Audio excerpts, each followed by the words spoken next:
La saison de Formule 1 arrive au Grand Prix d'Imola, et les attentes sont très élevées face à une série de développements qui pourraient bien marquer le dernier chapitre de ce circuit emblématique. Le fournisseur officiel de pneus du championnat, Pirelli, introduit une nouvelle gomme, les écuries arrivent avec des packages techniques inédits, et le directeur général de la Formule 1 a exprimé ses doutes quant à l'avenir d'Imola dans le calendrier. Ce ne sont là que quelques-uns des sujets qui devrait dominer les gros titres dans les jours à venir. Imola, un circuit chargé d'histoire et de symbolique, semble s'approcher de sa fin.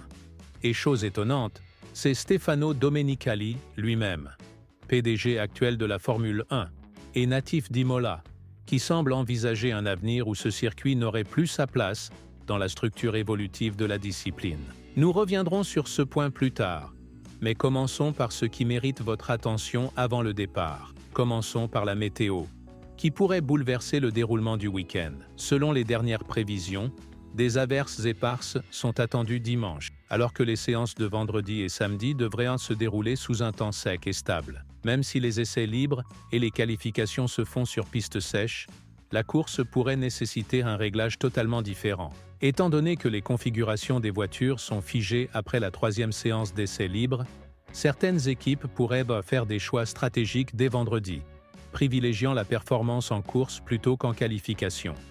Au fil des années, nous avons vu à quel point la pluie peut bouleverser la hiérarchie, exigeant une grande précision et une forte capacité d'adaptation de la part des pilotes et des ingénieurs. Une piste partiellement humide, avec des niveaux d'adhérence inconstants, influencera grandement le choix des pneus et les réglages. Sur le plan technique, l'un des grands événements du week-end est l'introduction du nouveau composé C6 de Pirelli. Il s'agit du pneu le plus tendre jamais conçu par le manufacturier, avec pour objectif d'augmenter l'usure et d'encourager des stratégies à 2 arrêts ou plus. Selon Mario Isola, directeur du département sport automobile de Pirelli, l'objectif est clair, rendre les courses moins prévisibles et offrir plus d'options tactiques aux écuries. En accélérant la dégradation des pneus, les équipes seront poussées à aller au-delà de la stratégie classique à un seul arrêt et à élaborer des plans plus créatifs. Cela pourrait modifier totalement la dynamique de la course en favorisant les pilotes agressifs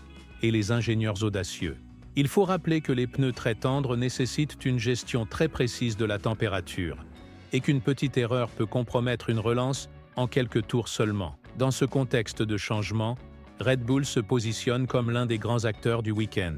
L'écurie autrichienne arrive à Imola avec une mise à jour importante, centrée sur le flux d'air sous la voiture. L'objectif est d'optimiser l'effet de sol et d'augmenter l'appui aérodynamique, offrant ainsi à Max Verstappen une voiture plus stable et plus prévisible, notamment dans les sections techniques et rapides. Le choix d'Imola pour tester cette évolution n'est pas anodin.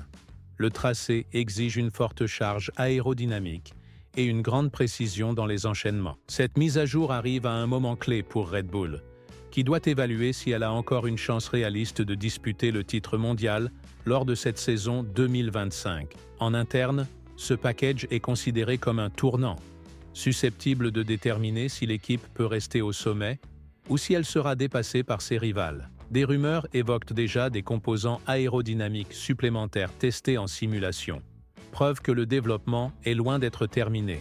Ferrari, de son côté, prépare aussi des évolutions pour cette manche. Bien que les attentes portaient initialement sur une mise à jour majeure pour l'un des 2 grands prix disputés à domicile, Frédéric Vasseur adopte une approche plus mesurée. Le patron de l'écurie a clairement indiqué que le plus important n'était pas tant les nouvelles pièces, que la recherche du bon équilibre entre les éléments existants. Selon lui, il n'existe pas de solution miracle capable de transformer la voiture actuelle en prétendant à la victoire du jour au lendemain.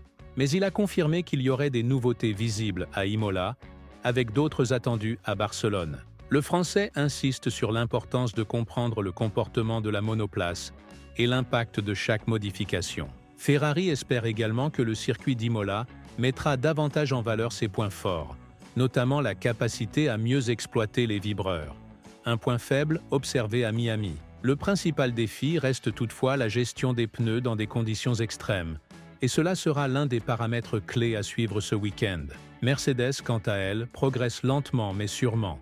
Même si un combat pour le titre semble encore éloigné, les résultats montrent des signes évidents d'amélioration.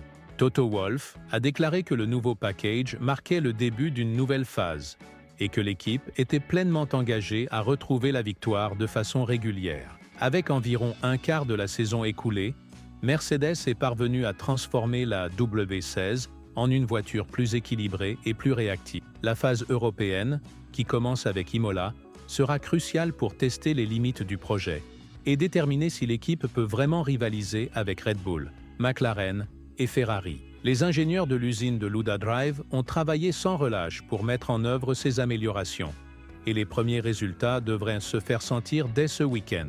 Parmi les évolutions attendues figurent des ajustements de la suspension avant et une amélioration du système de refroidissement, susceptible d'augmenter à la fois le rythme de course et les performances en qualification. Un autre élément qui pourrait jouer en faveur de Mercedes est la présence d'Andrea Kimi Antonelli, qui roulera devant son public. Le jeune Italien, natif de la région, s'est fait remarquer à Miami et bénéficie désormais d'un soutien émotionnel important à domicile. Cette motivation supplémentaire pourrait l'aider à réaliser une grande performance. Plus important encore, ce Grand Prix pourrait bien être le dernier d'Imola dans le calendrier. D'après Domenicali, il devient de plus en plus difficile de maintenir deux courses dans le même pays, surtout avec l'expansion mondiale de la Formule 1. Monza ayant déjà sécurisé sa place jusqu'en 2031, l'avenir d'Imola est incertain. Domenicali a rappelé l'importance historique du circuit, tout en soulignant que la discipline devait s'ouvrir à de nouveaux marchés. Il a aussi salué l'engagement d'Imola en 2020, lorsqu'elle avait accueilli 2 manches malgré les difficultés liées à la pandémie. Néanmoins, tout semble indiquer que sa disparition est proche. En tête du championnat, McLaren reste l'écurie à battre, mais elle n'échappe pas aux tensions internes. L'un des points les plus délicats est la rivalité croissante entre Oscar Piastri et Lando Norris. L'Australien compte désormais 6 victoires, dépassant son coéquipier britannique. Ce renversement de tendance suscite des questions sur le leadership au sein de l'équipe, surtout dans une saison aussi disputée. Norris doit réagir rapidement s'il veut conserver son statut. Ce duel interne devrait s'intensifier à Imola, et la moindre erreur pourrait avoir des conséquences importantes, tant sur la piste qu'en coulisses. En dehors du sport, McLaren est aussi sous le feu des projecteurs. Des soupçons pèsent sur l'utilisation de matériaux à changement de phase, les fameux PCM, qui offriraient un avantage considérable en régulant la température de certains composants. Si cela venait à être confirmé, la FIA se retrouverait face à un dilemme réglementaire, devant déterminer si ces matériaux sont autorisés ou non. Cette situation ajoute une pression supplémentaire à l'écurie de Woking, déjà très exposée en tant que leader du championnat. Enfin, l'une des histoires les plus captivantes du week-end est le retour de Franco Colapinto. L'Argentin remplace Jack Doohan chez Alpine pour une série de 5 courses. C'est une opportunité en or, mais aussi un pari risqué.